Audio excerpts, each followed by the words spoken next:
Assalamualaikum warahmatullahi wabarakatuh.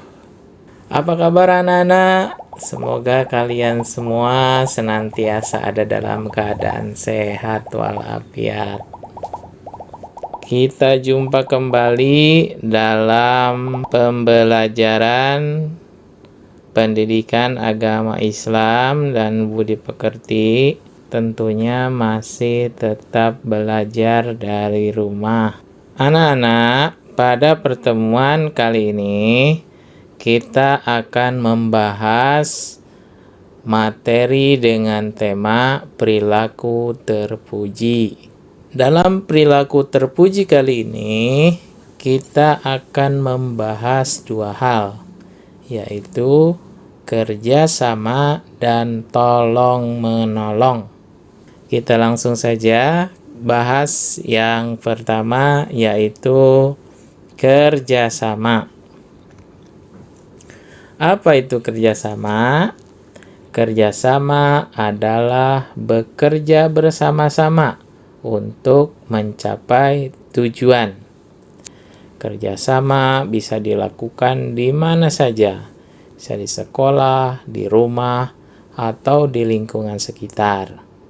Contoh misalkan kerjasama yang dilakukan di sekolah adalah kerjasama regu piket untuk membersihkan kelas, atau kerjasama ketika mengerjakan tugas kelompok. Contoh kerjasama di rumah misalkan kerjasama kamu dengan adik atau dengan kakak untuk membereskan tempat tidur atau membersihkan rumah. Contoh kerjasama di lingkungan, misalkan kerjasama ketika kerja bakti membersihkan lingkungan. Itu contoh-contoh kerjasama. Lalu apa sih manfaat dari kerjasama? Dengan bekerja sama, tentunya yang pertama akan meringankan pekerjaan. Pekerjaan yang dilakukan bersama-sama tentunya akan menjadi ringan, meskipun itu pekerjaan yang berat. Yang kedua, memudahkan pekerjaan. Yang ketiga, pekerjaan akan cepat selesai. Yang keempat, kerjasama akan mempererat persaudaraan. Kemudian yang berikutnya adalah tolong-menolong. Apa itu tolong-menolong? Tolong-menolong artinya saling membantu. Tolong-menolong bisa dilakukan kapanpun dan dimanapun. Tolong-menolong bisa berupa perkataan, tenaga, maupun dengan harta. Contoh misalkan tolong menolong dengan perkataan. Ketika ada teman kamu yang sakit, ya kamu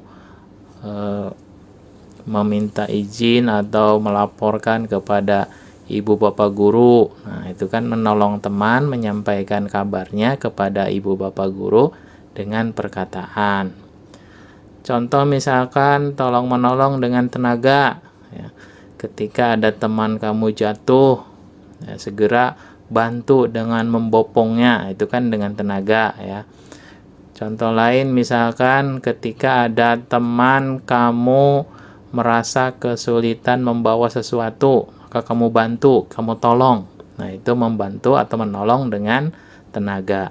Kemudian ada juga menolong dengan harta. Contohnya misalkan ketika teman kamu terkena musibah, baik kebanjiran atau kebakaran, nah kamu menolongnya dengan mengumpulkan sumbangan atau mengumpulkan uang. Nah, itu kan menolong dengan harta. Kemudian apa sih manfaat dari tolong menolong? Ya. Yang pertama, orang yang senantiasa menolong saudaranya akan dicintai oleh Allah Subhanahu wa Ta'ala. Yang kedua, dengan tolong-menolong dapat mempererat persaudaraan. Kemudian yang ketiga, tolong-menolong menciptakan persatuan. Yang keempat, tolong-menolong dapat meringankan beban pekerjaan. Itu beberapa manfaat dari tolong-menolong. Untuk berikutnya, akan memberikan tugas, ya. Ini tugasnya, perhatikan gambar berikut, kemudian susunlah sebuah paragraf yang menceritakan gambar tersebut, ya. Jadi kira-kira gambar-gambar tersebut itu sedang apa, kamu buat ceritanya, ya, minimal 1 paragraf. Setelah dibuat paragrafnya, kamu foto hasilnya, kemudian upload atau lampirkan di lampiran tugas di Google Class.